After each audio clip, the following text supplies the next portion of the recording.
सत्संग किसे कहते हैं? पहले तो आपको यह बताना जरूरी। सत्संग कहो, रूहानी मजलिस कहो। सत माने सच, सच था, सच है, सच रहेगा। ऐसा सच अगर कोई है वर्तमान भविष्य में सच ही रहेगा, जिसमें कभी कोई चेंज नहीं आता,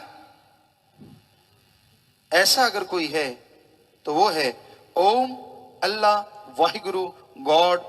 करोड़ों अरबों नाम है उसके, पर वो एक था, एक है और एक ही रहेगा। और काग को सफेद रंग से पूत दो, वो कर्कश आवाज नहीं त्यागेगा। कड़वे कुएं में सैकड़ों मन चीनी डाल दो, मीठा नहीं होगा। और दूसरी तरफ बदबूदार शराब, गंदे नाले, बरसात का बहता हुआ गंदा पानी, ये सब अगर गंगा जी में पड़ जाएं तो इनको बदबूदार शराब या गंदा पानी नहीं कहते, क्या कहते हैं? गंगा जल ही कहते हैं, पवित्र हो जाता है। सो संग का रंग लाजमी चढ़ता है, इसमें कोई दो राय नहीं। आप जुआ नहीं खेलते, लेकिन जुएबाज के पास बैठोगे, धीरे धीरे आपका मन कराएगा यार थोड़े से तू भी लगा के देख ले, क्या पता भाग्य खुल जाए। नशा करने वाले के पास बैठोगे, उनकी बातें बड़ी अजीब होती हैं। वो कभी नहीं कहते कि नशा बुरा होता है। एक छोटी सी बात, एक जमींदार भाई थे, बहुत नशा करते थे, शराब पीते थे। उनका भतीजा आया, कहने लगा ताऊ मुझे जुकाम है, बहुत नजला चल रहा है, क्या करूं? कहने लगा बेटा 2 पैग मार, नजला उड़ जाएगा। देखो कौन सी दवाई है ये। भतीजा हंस के कहने लगा ताऊ कभी शराब पीने से भी नजले उड़े हैं, जुकाम उड़ा है? तो ताऊ ताली मार के हंस पड़ा, कहता अरे सुन छोरे, मैं शराब पीता आ रहा हूं, अरे मेरा 200 बिग्गा उड़ गया, तेरा छोटा सा जुकाम नहीं उड़ेगा? देखो सिखाना क्या चाहिए और सिखा क्या रहे हैं। तो ये नशा करने वालों का अजीबोगरीब ग्रंथ होता है। इनको रोको कि भगवान से डरो, ईश्वर से डरो। उल्टा कहते हैं आप डरो, भगवान ने नशा बनाया, कहेगा मैंने बनाया, आपने पिया क्यों नहीं? कहां किस ग्रंथ में लिखा है, किस धर्म में लिखा है? हम बताते हैं धर्मों में क्या लिखा है। हमारे हिंदू धर्म में लिखा है, विष्णु पुराण, शिव पुराण में आता है, वेदों में आता है। जब समुद्र मंथन हुआ और उस समुद्र मंथन से बहुत सी अच्छी चीजें निकली, शराब निकली तो राक्षसों ने पी, जितने नशे निकले राक्षसों ने खाए। शिवजी महादेव जी ने जो जहर निकला उसको पिया, भांग नहीं पी, जहर पिया। तो इसलिए हिंदू धर्म में हमारे लिखा है, हिंदू धर्म के लोगों, नशा राक्षसों का खाना पीना है, कभी पीना खाना ना, बुरा ना मानना। आप देखिए कितने लोग हैं जो नशा नहीं करते। आगे बताते हैं आपको, सिख धर्म, श्री गुरु नानक देव जी महाराज, बाबर बादशाह ने उनको भांग दे दी। बड़ा दबंग बादशाह था, मन मर्जी भी बहुत करता था। कहता ले गुरु भांग पी। तब सिख धर्म नहीं था, हिंदू धर्म के वो गुरु थे और इस्लाम धर्म के पीरो मुर्शिदे कामिल। तो गुरु नानक देव ने ठोकर मार दी और क्या बोला, पोस्त भंग अफीम मद, नशा उतर जाए प्रभात, नाम खुमारी नानका चढ़ी रहे दिन रात। हे बादशाह, पोस्त, भांग, अफीम, शराब सुबह पियो शाम को पियो सुबह उतर जाता है, अरे नशा करना है तो राम नाम अल्लाह मालिक की भक्ति का करो, जो एक बार चढ़ गया यहां तो क्या अगले जहान में भी नहीं उतरेगा। चेहरे पे नूर होगा, अंदर सरूर होगा और खुशियों से हर कोई मालो माल होगा। इस्लाम धर्म, मुसलमान भाई बहुत बैठे हैं। शराब को अगर उर्दू फारसी में किया जाए तो संधि विच्छेद शर प्लस आप। शर माने शैतान और आब माने पानी। अल्लाह की इबादत करने वालों, शराब शैतान का पानी है, पीना मत, वरना की गई इबादत खाक में मिलेगी, दो जग में जलोगे। ईसाई धर्म में लिखा है वो नशा कभी ना करना जो गॉड से दूर करे, वो गॉड्स प्रेयर नशा करो जो गॉड के करीब करे। तो हर धर्म में नशा मना है। आपके शहरों में क्या नशे के ठेके नहीं है? अजी शरेआम है और परमिट है, वहां पियो, गाड़ियां दो, कोई हर्ज नहीं, लाइसेंस है, कैसे रोकोगे? और वहां पीने वाले कौन है? क्या आप में से कोई आदमी है? सिर्फ आदमी है? कोई आदमी? सिर्फ आदमी नहीं है, हर आदमी के साथ सरनेम है। कोई लाल है, कोई सिंह है, कोई कुमार है, कोई रहीम है, कोई कुछ है। मतलब आप सिर्फ आदमी नहीं है, आपके साथ धर्म जुड़ा हुआ है। तो फिर हमें यह बताइए, आप सभी धर्मों के लोग, जब आपका कोई धर्म है और हर धर्म कह रहा है नशा नहीं करना चाहिए, तो आप नशा करते क्यों हैं? है कोई जवाब? और यहां आप रहते हैं, वहां नशे की दुकानें क्यों हैं? जब हर धर्म कह रहा है कि अगर आप धर्म के नाम लगाते हो, आप हिंदू हो, मुस्लिम हो, सिख हो, ईसाई हो, आप नशा नहीं कर सकते, तो आप यहां रहते हैं, वहां फिर नशे की दुकानें होनी ही नहीं चाहिए। सभी धर्मों के लोग नशा नहीं करते, यह भी सच है, और सभी धर्मों के लोग नशा करते हैं, यह भी सच है। हकीकत, कोई शरेआम करते हैं तो कोई चुपके बेडरूम में चुपके करते हैं। तो धर्मों में तो बना है भाई। फिर बताओ आपका धर्म कौन सा है? सोचिए जरा, है कोई आपका धर्म? ऐसे तो संतों ने नहीं लिखा था। जरा सुनिए, हमारे इस युग के लिए सैकड़ों साल पहले वेदों में, शास्त्रों में, पवित्र गुरबाणी में, बाइबल में क्या लिखा था? कलयुग में कर्म धर्म नहीं कोई। ऐसा कलयुग आएगा यहां धर्मों का कर्म न के बराबर होगा। लोग धर्म का नकाब पहन के धर्म के कर्मों की धज्जियां उड़ाएंगे। कलयुग में कर्म धर्म नहीं कोई, कलु का जन्म चंडाल के होए। लोग बेरहम हो जाएंगे, धर्मों के वचनों की परवाह नहीं करेंगे, बेवजह और बिना वजह धर्मों के नाम पे अधर्म के काम किया करेंगे। और ये आज हो रहा है। ऐसे युग में टेंशनों का बोलबाला होगा, दुख परेशानियों का आलम होगा, मालिक का नाम लेना दुश्वार होगा और गप चुगली निंदा करना बड़ा आसान होगा।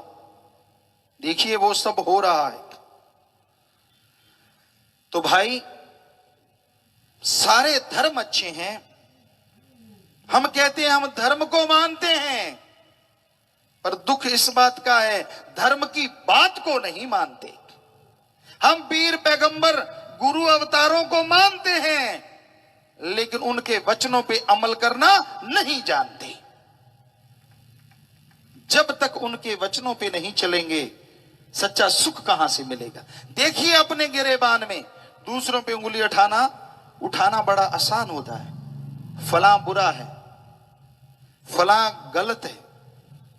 अरे एक उंगली किसी और की तरफ उठाते हो, 3 उंगलियां खुद की तरफ उठ जाती हैं।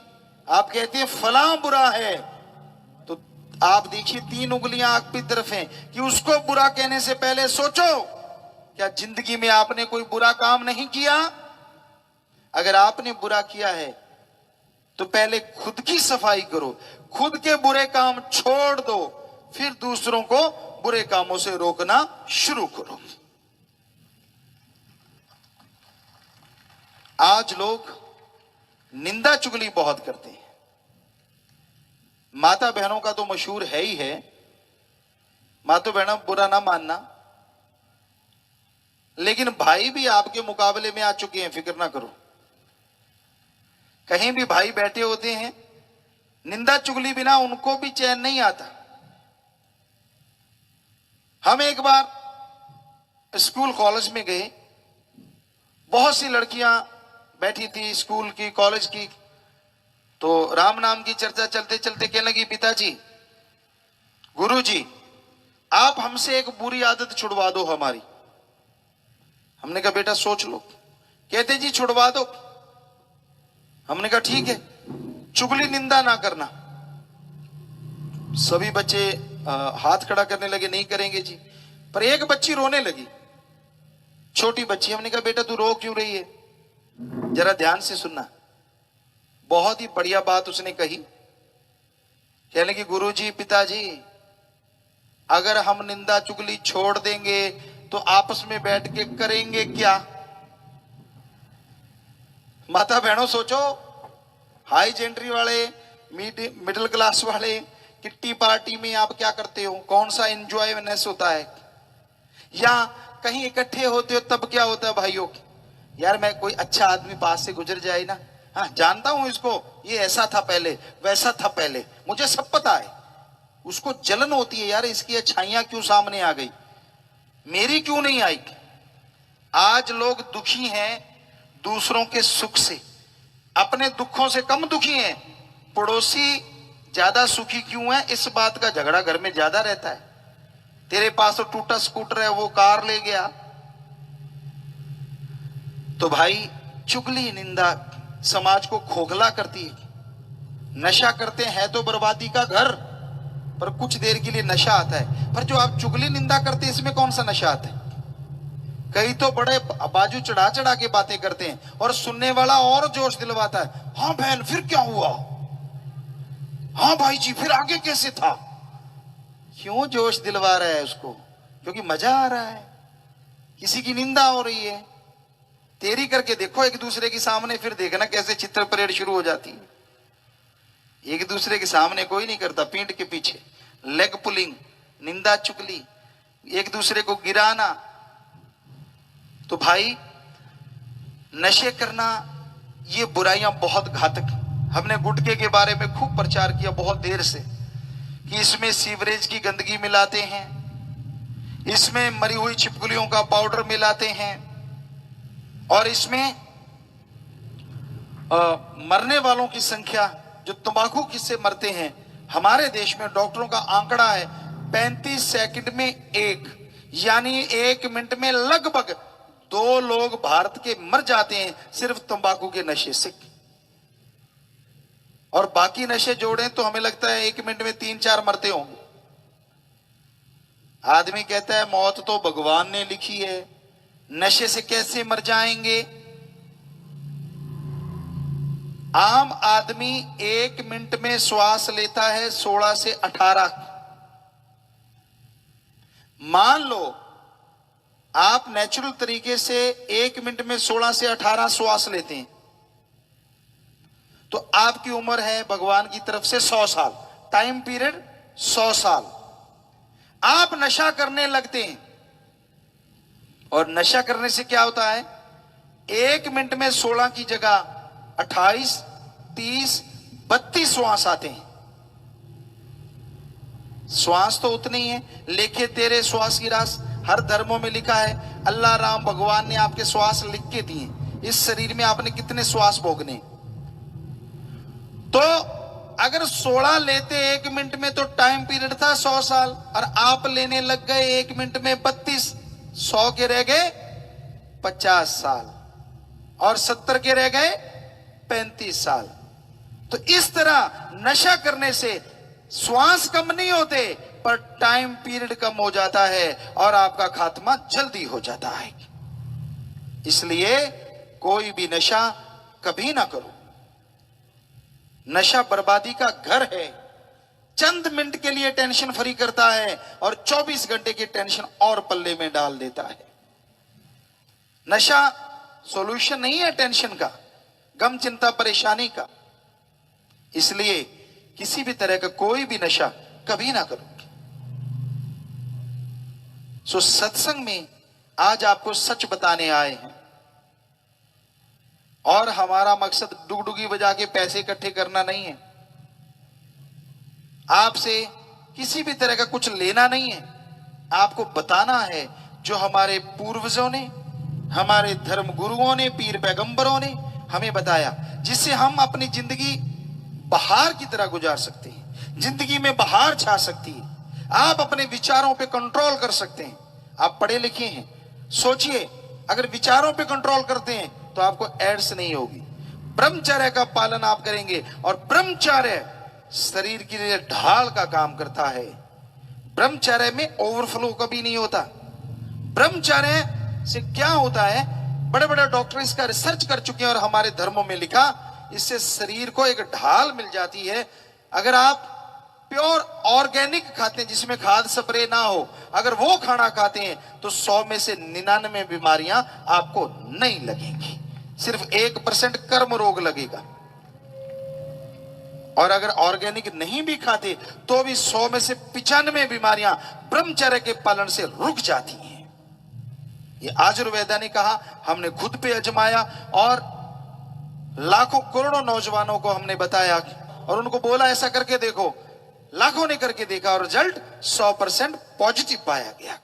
कारखाना सत्संग है अजीब, बंदे के बनते हैं इसमें नसीब, पाप मैल जन्मों की साफ कर ली। यह कहा जाता है कि आदमी के भाग्य में जो लिखा है वो मिलेगा और जो नहीं लिखा वो नहीं मिलेगा। पर हकीकत यह है कि हमारे धर्मों में ये लिखा हुआ है, हमारे धर्मों में ये बताया है, इंसान खुद मुख्तियार है, मर्जी का मालिक है, सर्वश्रेष्ठ जोनी। अगर इंसान ईश्वर की भक्ति करे, कड़ा परिश्रम करे, तो ये अभाग्यशाली से भाग्यशाली बन सकता है। पशु पक्षी परिंदे ऐसा नहीं कर सकते, उनका तो जो लिखा है वो मिलना है, लेकिन मनुष्य के साथ ऐसा नहीं है। मालिक देगा, पर हिंदू धर्म में क्या लिखा है, हिम्मते मर्दा मद दे खुदा। इस्लाम धर्म में हिम्मते मर्दा मद दे खुदा, और हिंदू धर्म में हमारे लिखा है हिम्मत करे अगर इंसान तो सहायता करे भगवान। आप खुराटे मार रहे हो, भगवान की भक्ति कर रहे हो, भगवान मुझे दे दे, तो 10-20 खुराटे और दे देगा, और क्या दे देगा। आप मेहनत कर रहे हो किसी भी अच्छे नेक काम में, मालिक से मांगते हो मालिक दे दे, तो मालिक उस नेक काम में तरक्की जरूर बख्श देगा। इसलिए हमारे सभी धर्मों में लिखा, जैसे हिंदू धर्म के भगवान कहलाए श्री राम जी, श्री कृष्ण जी, सिर्फ भगवान ही नहीं थे, वो राजा महाराजा भी थे। और बचपन में गुरुकुल में उन्होंने आश्रम की खेतीबाड़ी की, गौओं का पालन पोषण किया, गुरु और गुरु मां के लिए खाना भोजन बनाया। इसलिए हिंदू धर्म में उन्होंने लिखा, कर्म जोगी और ज्ञान जोगी बनो। इस्लाम धर्म के पैगंबर मोहम्मद साहब सारी जिंदगी उन्होंने करके खाया, इसलिए उन्होंने लिखा, हक हलाल की रोजी रोटी खाओ। सिख धर्म के गुरु साहबान मेहनत कड़ा परिश्रम करके उन्होंने खाया, इसलिए उन्होंने लिखा, दसा नौआं दी किरत करो ते वंड के छको। ईसाई धर्म के पैगंबर ईसा मसीह सारी जिंदगी हार्ड वर्क किया, मेहनत करी, इसलिए उन्होंने लिखा, हार्ड वर्क करो और गॉड्स प्रेयर करो। तो हर धर्म में यही शिक्षा है, मेहनत कड़ा परिश्रम करके खाओ, मेहनत की खाओ, हक हलाल की खाओ। कहीं लिखा है 100 रुपए की ठगी मारो, 1 रुपया मालिक को चढ़ा दो, कहीं लिखा है? पर कलयुग में तो ये हो रहा है, लोग 500 की ठगी मारते हैं, 5 रुपए मालिक को। पहले तो देखो कितना कम परसेंटेज दे रहे हैं, सोचने वाली बात है। 5 लाख की ठगी, सिर्फ 5 रुपए। हैरानी की बात यह है, जब आप ठगी मारते हैं और मालिक को कहते कि मालिक 100 की ठगी मारता हूं, 1 रुपया 13.99 मेरे, तो इसका मतलब भगवान को भी आप हिस्सेदार बना रहे हैं कि तू भी मेरे साथ ठगी मरवा, ढंग से ठगी मरवाना, किसी को पता ना चले। एक और बात, बुरा ना मानिए, क्योंकि आपको कड़वा सच बताने आए हैं और सुनिए जरूर। हमने देखा बहुत सारे हमारे धर्मों में सीधा 1 रुपए का प्रसाद नहीं होता, सवा का, सवा 5 का, सवा 25, सवा 51, फिर आगे बढ़ता जाता है। ये ऊपर चवन्नी क्यों रहती है पता है आपको? हमने महसूस किया, आपको बताते कैसे। अब सवा 25 का प्रसाद लेके जाते हैं,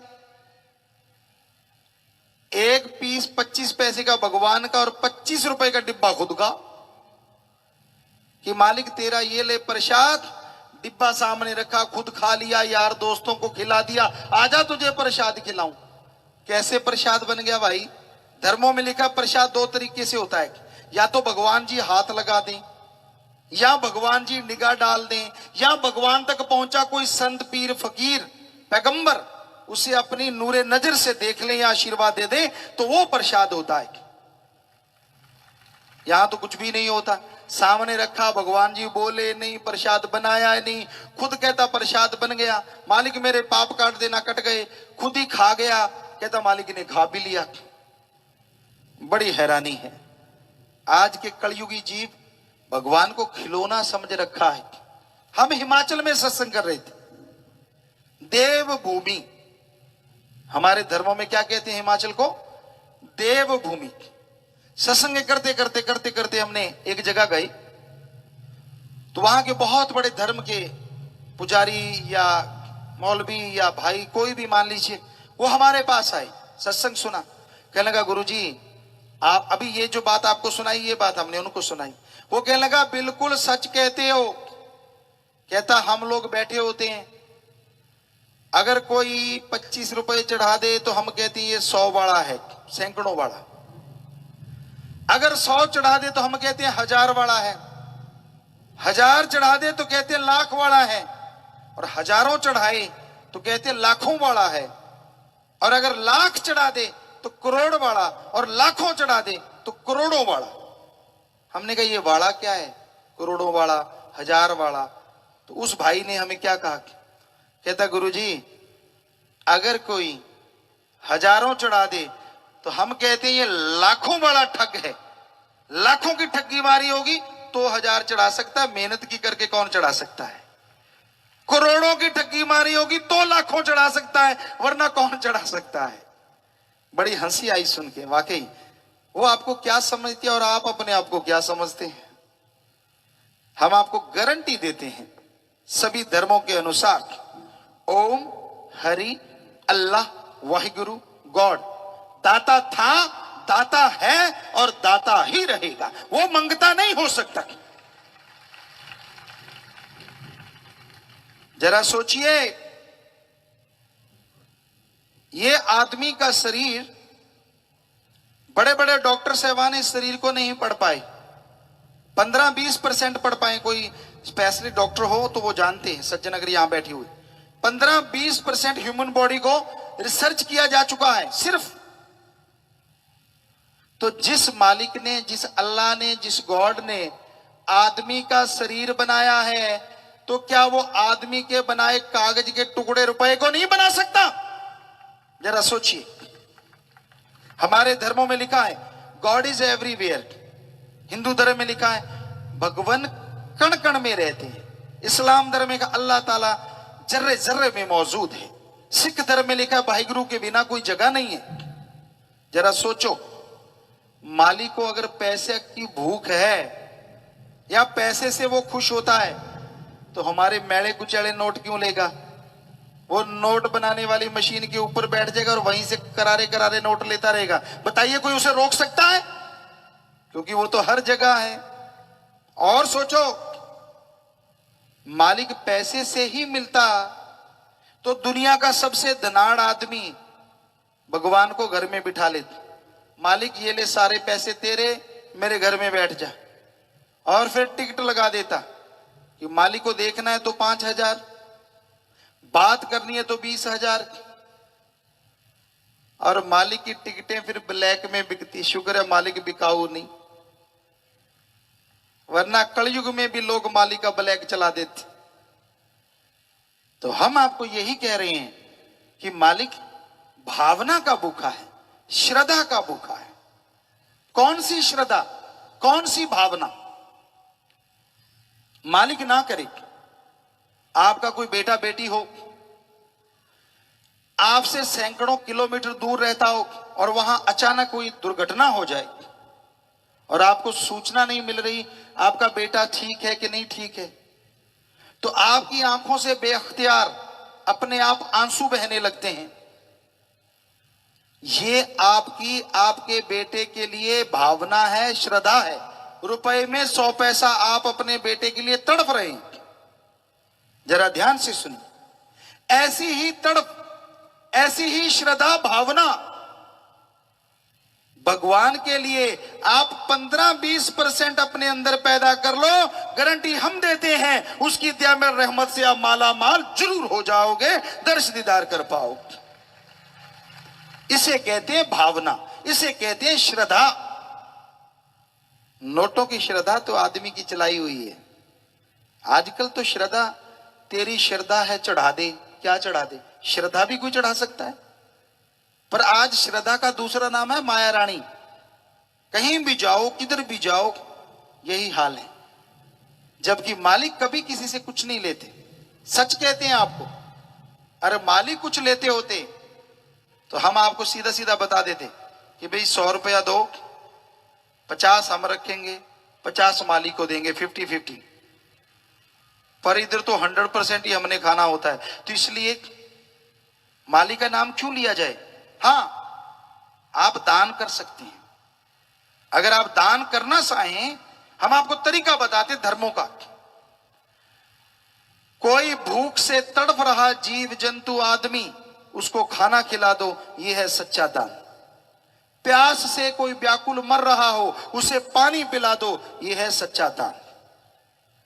अपने धन से आर्थिक तौर पे कोई कमजोर कर्मों का मारा बीमार है, व्याकुल बेचैन मर रहा है, उसका इलाज करवा दो, यह है सच्चा दान। अरे जीते जी खून दान करो, मरने के बाद आंखें दान, शरीर दान करो, जीते जी विद्या दान करो, यह है सच्चा दान। और हम आपको गारंटी देते हैं बदले में भगवान आपको खुशियां अल्लाह राम जरूर बख्शेंगे।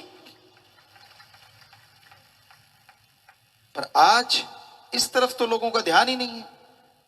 नौजवानों, बुरा ना मानना, बाइक पे जाते हैं, सिक्के को निकालते हैं, यूं चढ़ाया होता है, भगवान की कोई जगह आ गई, अल्लाह की कोई जगह आ गई, सिक्के को यूं टॉस की तरह फेंक देते, ले भगवान बाय,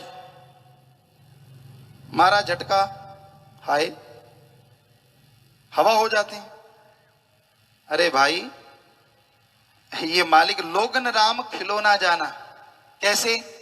बुजुर्गों बहुत सारे बैठे हो, जिनके पोते होंगे, छोटे छोटे बच्चे जिनके, जब आप उनसे काम लेते हो, ज्यादातर हमने बहुत लोगों को देखा है, बच्चा कई बार तो काम कर देता है, कई बार अड़ जाता है, मैं नहीं करता, तो गांव में कहते हैं ये ले गुड़ की डली। और आजकल आधुनिक युग है तो चॉकलेट दूंगा, टॉफी दूंगा, बच्चा काम कर देता, आदत पड़ जाती। तो क्या आपने भगवान को बच्चा नहीं समझ रखा? जब जरूरत पड़ती है, भगवान जी मेरा काम कर देना, तुझे मैं 100 चढ़ाऊंगा, 1000 चढ़ाऊंगा, लाख चढ़ाऊंगा। बच्चा समझ रखा है मालिक को। अरे जिसने सारी नियामतें बनाई हैं, उसे तू क्या दे सकता है? वो देने वाला है, मांगने का कायदा आना चाहिए। वो इतना देता है, झोलियां दामन छोटे रह जाते हैं, उसका रहमो करम मूसलाधार बरसता चला जाता है। मांगने का तरीका, कायदा होना चाहिए। भावना से, श्रद्धा से मांगिए। सो ये मालिक के बारे में आपको बताया कि आज के दौर में क्या हो रहा है। लोग ठगी मारते हैं, बेईमानी, भ्रष्टाचार किसी भी धर्म में अलाउड नहीं है। लेकिन क्या किया जाए, अपने शरीर के लिए, अपनी औलाद के लिए, उनका वास्ता देते हुए, ऐशो आराम के लिए ये सब चल रहा है। कबीर जी ने लिखा, माया होई नागणी और जगतर ही डहकाए, जो इसकी सेवा करे ये उसको ही है खाए। पाप जुल्म की कमाई जब आती है ना, घर से प्यार, तंदुरुस्ती, आपसी भाईचारा और अंदर की खुशियां ले जाती है।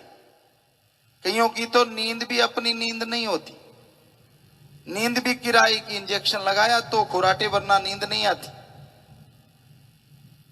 आपस में प्यार नहीं होता, कईयों के आगे औलाद नहीं होती, बड़े बड़े बंगले महल सुने रह जाते हैं बाद में। हमने बिल्कुल अपनी आंखों से देखा है। ऐसा होते तो भाई वो कबीर जी के वचन सच हैं कि पाप जुल्म की कमाई कभी ना करो। किसी के मुंह का निवाड़ा छीन के खुद के पेट में डालोगे, वो अमृत नहीं, आबो हयात नहीं, वो आपके लिए जहर का काम करेगा, आपकी औलाद के लिए जहर का काम करेगा। क्योंकि पाप जुल्म की कमाई, बदी की कमाई किसी को सुख चैन आराम नहीं लेने देती, ये हम आपको गारंटी देते हैं। कईयों को होता नहीं गुरुजी आपको पता नहीं है, यहां तो पाप जुल्म की कमाई करने वाले हवा में उड़ते हैं, विदेशों में मजे लेते हैं। अरे आपको क्या पता वो कितना मजा लेते हैं और कितने परेशान रहते हैं। बिना वजह की बीमारियां हैं, अल्ट्रासाउंड में कुछ नहीं आता, एक्सरे में कुछ नहीं आता, पर रात को नींद और दिन को चैन नहीं आता। ऐसी ऐसी बीमारियां हैं जिसका कोई नाम ही नहीं है। क्योंकि बहुत लोग हमारे पास ऐसे मिले, बिना वजह डर सताता है, रात को बिल्ली छलांग लग जाए कहते दुश्मन आता है, लेटरिन बाथरूम जाते ही 10 बार घबराता है, इसलिए रसोई के साथ भी बनवाता है। खाते खाते वहीं जाएं, बनाते बनाते वहीं जाएं। तो बुरा ना मानिए, कहीं भी बनाइए, हमें इससे कोई दिक्कत नहीं है। पर हम तो वैसे एक आपको बात बताते हैं कि जो जिनका हाल ऐसा होता है, जो लोगों का हक मार के खाते हैं, उनको कभी चैन नसीब नहीं होता। ये धर्मों शास्त्रों का कथन है, ये सच्चाई है। 5 चोर तेरे पीछे लगे, कीमती पूंजी तेरी ठगे, मन जो कहे इनकार कर ले। 5 चोर, काम वासना, क्रोध, लोभ, मोह और अहंकार, ये 5 ऐसे हैं जो हर इंसान को गुमराह करते हैं। कभी काम वासना में अंधे हो जाते हैं तो इंसान अपनी बर्बादी करता है, समाज की बर्बादी में आगे बढ़ता है और उसका नाम लोग लेना पसंद नहीं करते। कोई रिश्ता नाता नहीं होता जो कामी कीड़ा हो जाए। फिर है क्रोध। क्रोध जब आता है, कहते क्रोध चंडाल का दूसरा नाम है। ऐसा क्रोध आता है, आदमी अपनी मां, अपनी बहन, अपनी बेटी, किसी को कुछ नहीं देखता जब क्रोध आ जाए, और बाद में उसके लिए पछताता रहता है, मैंने ऐसा क्यों बोला, ऐसे मैंने क्यों कहा। फिर है लोभ। लोभ लालच, लोभ है सर्व पाप का बाप। यहां लोभ लालच आ गया, बाकी के पाप अपने आप जुड़ते जाते हैं, बाकी की बुराइयां अपने आप जुड़ती जाती हैं। और इसी के बाद आता है अहंकार। किसी को धर्म का, किसी को पैसे का, किसी को बच्चों का, किसी को शरीर का, किसी को औलाद का, किसी को मन का सूक्ष्म अहंकार कि मैं जैसा हूं वैसा कोई दूसरा है ही नहीं, बाहर नहीं बोलता लेकिन अंदर रहता है। तो ये अहंकार को मार पड़ती है। अहंकार नहीं करना चाहिए। रावण से बढ़ के आपके पास कुछ भी नहीं। बहुत शूरवीर था वो, बहुत योद्धा था, बहुत बड़ा साइंटिस्ट था, एटम परमाणु उसके कंधे पे रहता था, चारों वेदों का टीकाकार पंडित, यहां से मर्जी पूछ लो, वेद शास्त्र का दोहा बोल के उसकी व्याख्या कर देता था। बहुत बड़ा साइंटिस्ट, एटम परमाणु कंधे पे, जब चाहे बरसात करवा लेता था। चंद्रमा की रोशनी से ही नहीं बल्कि सूरज और चंद्रमा दोनों की रोशनी से खाना बना लेता था। तो इतना बड़ा साइंटिस्ट, इतना बड़ा योद्धा, और वो छोड़िए उसके नौकर भी सोने के कमरों में, गोल्ड के कमरों में रहते थे, हीरे मोती जड़े वो बर्तनों में खाना खाता था। अब कितना नौकरों के पास धन दौलत होगी। उसने एक ही बात की, अहंकार किया कि मौत मेरा कुछ नहीं बिगाड़ सकती। उसने सीता जी को उठाया अहंकार में, तो 1 लख पूत 1.25 लख नाती, तै रावण घर दिया ना बाती। तो आप किस बात का अहंकार करते हैं? क्या है उससे ज्यादा आपके पास? सफल क्लोन ज्ञाता भी था, जो साइंटिस्ट हैं उनके लिए बता दें।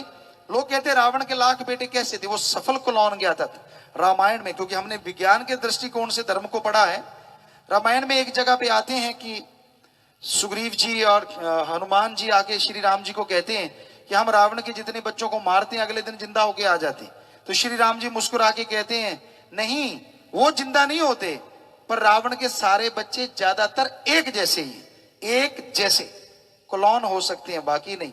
वो मायावी मतलब क्लोन, तो उसके खुद के तो 3 या 5 ही बच्चे थे, बाकी सब क्लोन से बेटे नहीं बनाए, उनके भी आगे बेटे थे, यानी 1.25 लाख। तो इतना बड़ा साइंटिस्ट था। तो आपके पास ऐसा क्या है जो उससे ज्यादा जो आप अहंकार करते हैं? उसने अहंकार किया, वो उसका खात्मा हुआ, एक कोई बचा नहीं घर में दिया बत्ती वाला। तो इसलिए अहंकार भी बुरी बला है। फिर है मन। आप बैठे कहीं और हो, सोच कुछ और रहे हो, दिखते कुछ और हो, करते कुछ और हो, ये मन का काम है। मन जैसी स्पीड ना हवा की ना प्रकाश की। सेकंड के 100वें हिस्से में आसमान में ले जाएगा और अगले हिस्से में पाताल में ले जाएगा। इससे ज्यादा स्पीड अगर किसी की है तो वो है आत्मा की और रूह की। अगर वो भक्ति इबादत से जाग जाए तो वो खंडों ब्रह्मांडों को पार करके इसी टाइम में एक श्वास में त्रिलोकी से पार हो सकती है और मालिक के नजारे रूहानी लूट सकती है। पर आप आत्मा को तो कुछ खिलाते ही नहीं। खान पान, बोलचाल, रहन सहन सब मन का है। आत्मा की खुराक भगवान अल्लाह मालिक की भक्ति इबादत है, और वो आपको अलूणी सिल बिना नमक मिर्च के बकबका खाने का सामान लगता है। तो इसलिए भाई मालिक की भक्ति करो, आत्मा की स्पीड बढ़े और आपके गम चिंता दुख परेशानियां पल में दूर होते चले जाएं और आप अपने विचारों पे काबू पाना सीख जाएं और सदा सुखी रहें। आगे आया जी, कर्म कांड ना काम आए, काल दायरे से ना छूट पाए, मिलती ना मुक्ति पाए तरले। कैसा भी कर्म कांड, दिखावा मालिक को खुश नहीं कर सकते। कोई आदमी कहे इस तरह के कपड़े पहन लो, मालिक मिल जाएगा, फिर तो काम ही बड़ा आसान है। सारा दिन बुरे कर्म करते रहो, उस रंग के कपड़े पहन लो, मालिक मिल गया। और जब मालिक को घर से भेजना है कपड़े बदल लो, मालिक ये जाओ वो जा। ऐसा तो नहीं। कई सज्जन कहते हैं एक डुबकी लगाओ, डुबकी लगाने से पाप धुल जाते हैं। हम आपको बताएंगे सभी धर्मों में तीर्थ स्थान किस लिए बने हैं, वो बाद में बताएंगे। पहले आपको ये बता दें, क्या वाकई एक डुबकी लगाने से सारे पाप धुल सकते हैं? फिर तो भाई यहां तीर्थ स्थान है, वहां के लोगों के तो मजे बन जाए। सारा दिन सुबह से लेके शाम तक पाप किए, ठगी की, मारा काटी, सब कुछ किया, और शाम को एक डुबकी लगाई, पाप धुल गए। अगले दिन फिर शुरू हो गए, शाम को फिर डुबकी लगाई, फिर साफ। ये तो बड़ा आसान काम हो गया। ये सही नहीं है। डुबकी लगाने से सिर्फ शरीर की मैल नहीं उतरती, आत्मा की तो कहां से उतरेगी। और अब आपको बताते हैं धर्म स्थान बने क्यों हैं, जो धार्मिक तीर्थ स्थान, डुबकी लगाने यहां। और तीर्थ स्थान हमारे सभी धर्मों में इसलिए बने कि आने वाली इंसानियत, मानवता, आदमियत को लोग भूल जाएंगे, इंसान भूल जाएगा। वो उन तीर्थ स्थानों पे आए, नहाए, अपने अल्लाह वाहिगुरु गॉड राम को याद करे और उस मालिक के रहमो करम का भागीदार बन सके। इसलिए हमारे तीर्थ स्थान बने, ताकि भूले हुए लोग अपने मालिक को याद कर लें और उसको याद करके तमाम रहमो करम के हकदार बन सकें। इसलिए तीर्थ स्थान बने हैं। सिर्फ डुबकी लगाना या नोट चढ़ाने से इसलिए नहीं बने हैं। कोई माने चाहे ना माने, वो मर्जी आपकी, हमारा फर्ज सच बताना है। तो भाई आगे आया, माया जोड़ी काम आती नहीं, अंत समय साथ जाती नहीं, जोड़ जोड़ चाहे तू खजाने भर ले। अगर मांगना है मालिक से, मालिक को मांगो। अकबर बादशाह के समय की बात। अकबर बादशाह इन्हीं क्षेत्रों में कहीं घूम रहे होंगे और एक जिमीदार काम कर रहा था जंगलात में। तो अकबर बादशाह शिकार करते करते घूमते हुए उनको प्यास लगाई। उन्होंने घोड़ा दौड़ाया, अकेले थे, साथ में 1-2 लोग थे, वो पीछे रहे। कहीं पानी मिल जाए, बहुत प्यास लगी है। आवाज आई हल चलाने की। बादशाह ने घोड़ा रोक के सुना, आवाज आई कि कोई हल चला रहा है, आवाजें आ रही हैं। पहले जिमीदार आमतौर पर ही पशुओं को गाड़ी वगैरह देते रहते थे, तो वो जाट जिमीदार गाड़ियां दे रहा था। तो वो उसके पास पहुंच गया, बिल्कुल भेष बदला हुआ था। कहने लगा, भाई मुझे पानी चाहिए। कहने लगा जी बिल्कुल बिल्कुल, आइए आइए, आप पानी लीजिए, पानी पियो, मेरे पास ठंडा पानी है। पानी पी लिया। कहने लगा आप खाना भी खाओ। मैं खा रहा हूं। कहता नहीं नहीं, कहता मैं, मुझे ज्यादा आता जाता नहीं है कुछ बोलना बालना, मेरे पास है खाना, तो तू भी खा ले, उसे क्या पता वो राजा है। तो बादशाह ने खाना भी खा लिया। कहने लगा तुझे पता है मैं बादशाह हूं? कहता मैं तो जंगली आदमी हूं, जंगलात में रहता हूं, कभी शहर ही नहीं गया, यहीं अपनी पैदावार करी थोड़ी बहुत, खाली परिवार है एक जगह, जंगलात में रहते हैं। कहने लगा मैं बादशाह हूं। कहता जी ठीक है। कहने लगा मैं आपको ये अंगूठी देता हूं, मित्र बनाता हूं, कभी जरूरत पड़े तो आना। वो जिम्मेदार सीधा साधा था। कहता ठीक है। अंगूठी ले ली, बादशाह चला गया। अब कुदरत मालिक की ऐसी हुई कि काल पड़ गए, यानी बरसात नहीं हुई, फसलें नहीं हुई, खाने के लाले पड़ गए। वो जिम्मेदार को याद आई, यार ये अंगूठी वाला एक आया था, बादशाह बादशाह कहता था, चलो उसके घर चलते हैं, शायद खाने को कुछ मिल जाए। पूछ बचा के वो दिल्ली पहुंचा, उसके महल के दरवाजे पे उसे रोक लिया गया। वो दंग हो गया है, इतना बड़ा राजा है, इतने बड़े महल है, नौकर चाकर हैं। वो दरबारी ने रोक लिया कि नहीं जाने देता। कहता तू कैसे नहीं जाने देता, इसने बुलाया है। अब अंगूठी दिखाई तो दरबारी वो समझ गया गेट वाला कि भाई इसको तो बादशाह की अंगूठी है, इसके तो पहनी हुई। उसने अंदर जाने दिया। फिर कहने लगा, उन्हें पूछा भी बादशाह कहाँ है? कहने लगे बादशाह तो महलों में। कहते महल किधर है? कहता वो रहे रास्ता। चल पड़ा उधर, वहां कौन जाने दे, रोक लिया। उसने फिर अंगूठी दिखाई। कहता आप रोकते क्यों हो बार बार, जब मुझे उसने बुलाया है। तो अंगूठी देखी, वो भागे भागे अंदर गए, बादशाह को खबर करी कि जी ऐसे ऐसे आपकी अंगूठी पहनी हुई सीधा साधा कोई जाट जमींदार है और वो आया है। बादशाह ने याद आ गया, बड़ी याददाश्त थी अकबर बादशाह की। याद आया कि हो एक जमींदार था, उसने पानी पिलाया था, खाना खिलाया था। कहता उसको छोड़ो अंदर, मेरे पास लाओ। उसको ले आए। इतने में बादशाह का नवाज का टाइम हो गया। उसने जिम्मेदार को कहा आप 1 मिनट चुप खड़े हो जाओ। कहता जी ठीक है। वो खड़ा हो गया। तो जैसे मुसलमान भाई नवाज अता करते, घुटने औंधे मारते हैं, वज्रासन, उसमें बैठे नवाज अता की, सब मालिक की दुआ की, आमीन किया। तो अब वो सीधा साधा बिल्कुल कुछ नहीं आता जाता बादशाह को देखता रहा। बादशाह कहने लगा कैसे आना हुआ? कहने लगा जी वो बातें छोड़ो, पहले ये बताओ आप कर क्या रहे थे इतनी देर? कहने लगा मैं अल्लाह ताला से अपनी रियाए, अपनी प्रजा के लिए दुआ कर रहा था कि सबको सुख देना, सबकी जोड़ियां भरना, कोई कमी ना छोड़ना। जब वो जाट जिम्मेदार ने ये बात सुनी, कहता जी सलाम, मैं तो चला। बादशाह कहने लगा तू आया, मेरी बात सुनी और चला, मेरे से कुछ बात कर, क्या तुझे कुछ चाहिए? कहता नहीं नहीं, मेरी सलाम मंजूर करो, मैं तो चला। बादशाह कहने लगा ऐसी बात नहीं है, पहले मुझे बता तू आया किस लिए, तुझे कुछ चाहिए था क्या? तो आगे से वो कहने लगा मुझे चाहिए था, पर मैं मंगतों से क्यों मांगू, मैं भी क्यों ना उससे मांगू जिससे तू मांग रहा था।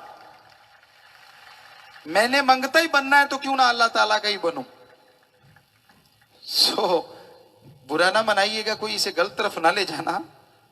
हमारा कहने का मतलब, अरे मालिक को हम क्या दे सकते हैं, जिसने हमें बनाया है। मालिक वो नहीं है जिसको हम बना दें।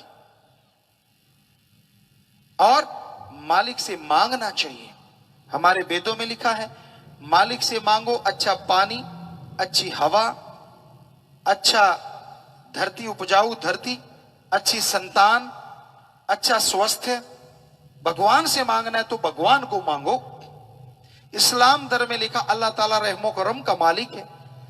कायदे से मांगोगे तो इतना रहमो करम बरसाएगा, दामन छोटे पड़ जाएंगे, रहमो करम बरसता जाएगा। सिख धर्म में लिखा है जो मांगे ठाकुर अपने से, सोई सोई देवे।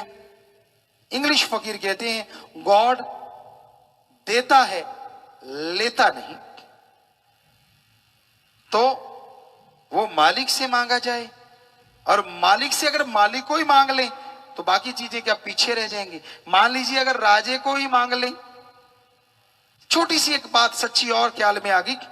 एक राजा ने नुमाइश लगा दी, सारा सामान रख दिया, ढिंडोरा पिटवा दिया, अनाउंसमेंट करवा दी, आओ महल में जो पड़ा ले जाओ जिसका जी करे, पर एक चीज ले जा सकते हो एक बार। लोग आए, जिनकी आटा नहीं था आटा ले जा रहे, चारपाई नहीं थी चारपाई, घोड़े के शौकीन घोड़ा, हाथी के शौकीन हाथी, समझदार पैसे, उससे समझदार मोती, उससे समझदार सोना, कोई हीरे ले जाने लगे। एक सज्जन आया, कहने लगा बादशाह सलामत, इस ग्राउंड में कोई जो भी चीजें मैं ले जा सकता हूं? कहता बेशक। बादशाह वहां बैठ के कहने लगा, तो उसने बादशाह का हाथ पकड़ लिया, कहता मैंने तो आपको ही ले जाना है। बादशाह ने देखा वाकई मैंने बोला किले के मैदान में जो भी सामान ले जाओ, तो मैं भी तो आ गया उसमें, क्योंकि उसने पूछ लिया पहले कुछ भी ले जा सकता हूं जो ग्राउंड में। कहता हाँ जी। तो बादशाह कहने लगा ठीक है भाई, मैं तो तेरा हो गया। तो आगे से वो आदमी कहने लगा अगर तू मेरा हो गया तो ये लूट क्यों मचा रखी है, सामान भी तो मेरा हो गया, करवा बंद, सारा मेरा। तो वाकई सच है, जिसका बादशाह उसका सारा साजो सामान। तो जिसका भगवान अल्लाह राम, क्या उसको कोई कमी छोड़ेगा मालिक? पर लोग उससे उसको मांगते नहीं, नियामतों में उलझे हुए हैं और नियामतों के दाता को भूल गए। दातों से प्यार है और दाता को भूले बैठे हैं। दातार को याद कीजिए। तो भजन की आखिर में आया, संतों के बचन जो ले मान जी, नाम जपे होए कल्याण जी, कहे शास्त्र नाम जी इतवार कर लो। गुरु, गुरु किसे कहते हैं? गु का मतलब होता है अंधकार और रू का मतलब होता है प्रकाश। दोनों को जोड़े तो बनता है जो अज्ञानता रूपी अंधकार में ज्ञान रूपी दीपक जला दे, वो सच्चा गुरु है। गुरु की पहचान बहुत है। गुरु कभी किसी से झगड़ा नहीं करता करवाता, ये नहीं कहता तेरा धर्म छोटा है इसका धर्म बड़ा है, लड़ाई करवाई और अपना उल्लू सीधा करके चलते बने। ये गुरु का काम नहीं होता। गुरु कभी किसी को बद्दुआ नहीं देता। संत गुरु, संत जहां भी होते हैं और सबकी मांगत खैर, सबों से हमारी दोस्ती नहीं किसी से बैर। क्योंकि जो मालिक से प्यार करेगा वो मालिक की औलाद से भी प्यार करेगा, नफरत नहीं कर सकता। तो संत सच कहते हैं, संत सत्संग करते हैं, सिर्फ बोलते नहीं, कर्म जोगी भी होते। वो कहते हैं आप भी कर्म जोगी बनो और ज्ञान जोगी बनो। पहले वो कर्म जोगी और ज्ञान जोगी बनते हैं, फिर लोगों को बताते हैं कि ज्ञान जोगी कर्म जोगी बनो, ताकि यहां भी जो भी कार्य करते उसमें सफलता मिले और अंदर से शांति मिले, ताकि उस सफलता का आनंद आप ले सके। तो ये गुरु की निशानियां कुछ एक, वो कभी किसी से कुछ लेता नहीं, जो भी शिक्षा देता है मानवता भलाई के लिए देता है। आपसे प्यार मोहब्बत बेगर्ज करो, अल्लाह मालिक से सर्वोत्तम प्यार करो, क्योंकि वो रहमो करम का मालिक हमें बनाने वाला है। तो उसका सत्कार करो, भगवान का तो सबका सत्कार करो, इज्जत करो। ये संत पीर फकीर सिखाते हैं।